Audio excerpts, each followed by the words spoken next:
Tonight's tale: bears in camp. So, Black Lake in particular is in the middle of some very prime bear real estate. There are bear everywhere. We've seen them in camp, actually, and not anything big or destructive or anything like that. It's been one of those, I'm coming in and, oh look, a bear, and he runs off and never see him again. And we've had people that are hiking or whatever say, hey, did you know there's I saw a bear over here, or I saw a bear over there. There's bear everywhere, and that's evident by the fact that there are bear hunters all over the place once the 4th of July comes around and they're allowed to start running their dogs for training, and then when bear season opens. So we know there's bear there, and typically they don't come into camp. I mean, like I said, we've seen them, but it's usually a youngin that seems to have lost its way. Usually when you're hiking the trail around the loop, if you pay attention, you might see some sign of bear, but really I haven't actually encountered a bear outside of my truck. And I guess I'm grateful for that. But that being said, when they are just doing their thing, I've got no problem. What causes a problem, and I have to tell you, I learned a lot this summer about this whole thing. When there is when it becomes a problem is when they come into camp. Not because they're just doing what bears do, but because they're being chased. This summer, not once, but twice, this last is, we've had bear get chased into camp by bear dogs.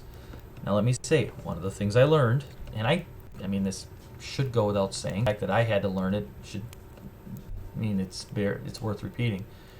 Bear and dogs do not read GPS, and they can run for miles.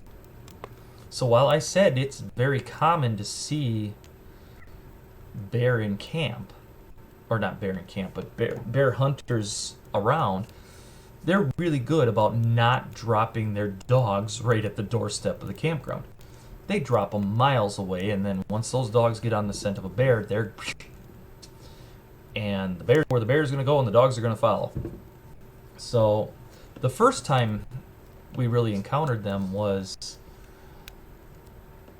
I want to say mid-July, maybe even early August. I don't remember the exact date, but it was early morning, and I'm laying in bed in the camper, and I can just hear just barking dogs and howling, and I mean it sounded like a bear dog baying. So if you've heard it, it's a very distinct sound, and it even got Teal going. You know, she started barking back, and I got her quiet, and I just kind of laid there listening. And after like a half hour of this, it's like 6:30 in the morning. It's barely out of quiet. I said to myself, all right, you know what? If I'm hearing it that well, and I can tell it's coming from in camp, I should probably go in there and see what's going on. Just, maybe give somebody hey, could you quiet your dog down? I know it's not quiet hours anymore, but people are still trying to sleep. So I get up and I head into the campground itself, and there's a line of bear trucks by about Site 6. And sure enough, they're getting dogs into their trucks. And I thought, okay, well, at least they're picking the dogs up. I don't know what's been going on for the last half hour, but they're picking the dogs up. Went back to my site, thought nothing of it. Went and cleaned the bathrooms and ran into Site 6, and they said, that was the coolest thing ever! Did you see that? And I said, what?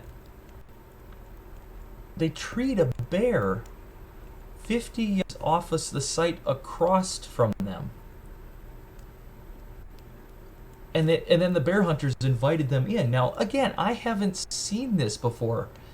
I've never seen them. I've seen bear trucks come in to try and get a reading on where their dogs are with the GPS, but I've never seen them actually chase a bear into camp. And I thought, okay, that's a little weird. I don't know that I like it, but I'm getting. I didn't really get upset about it or anything. I was just like, well, that's kind of neat. Didn't really the guest wasn't upset, so I'm not worried about it. Fast forward a couple more days, and now I've got somebody on my site, and they're pissed. And I'm, what's going on? What can I help? And they said they had a bear with a bunch of dogs run through their site and through 4 other sites up on the loop side of things. And they were pissed. They were, because here came all the bear trucks again, and they're trying to corral these dogs and either get it off the bear or get them out of camp.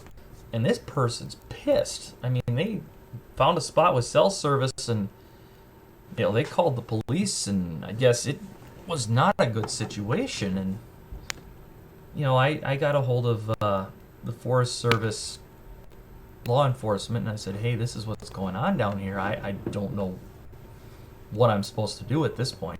And he came down, and he's like, his concern was, where did they drop the dogs? Did they drop them near camp, or did they, with the intention of running through? Was this an incidental thing where they dropped them miles away and dog and bear ran? Well, so I got to talk to him, and I learned a lot from him. And the big thing I learned is, it's kind of when the bear comes through camp like that, it's kind of a clash of use cases. The bear is just trying to get away from the dogs. He doesn't read the GPS. He doesn't look at a map. He doesn't know or care that he's anywhere near camp. All he knows is there's a pack of dogs on, and he wants out of there.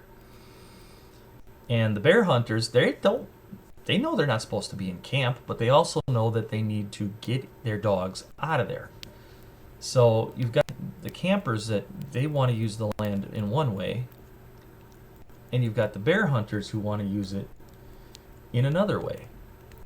And the bear hunters are the ones I talked to in this situation. They were respectful. They were nice people. And it just was a really weird situation. They didn't cause trouble outside of irritating that one person who, like I said, they called the police. It sounds like it got bucked all the way up to the I mean, it wasn't pretty. And I got to learn a lot about it. So I guess my whole point of this story is, you encounter something outside of what you would consider the norm. How you react to it determines how it's going to end. We had a very upset guest, and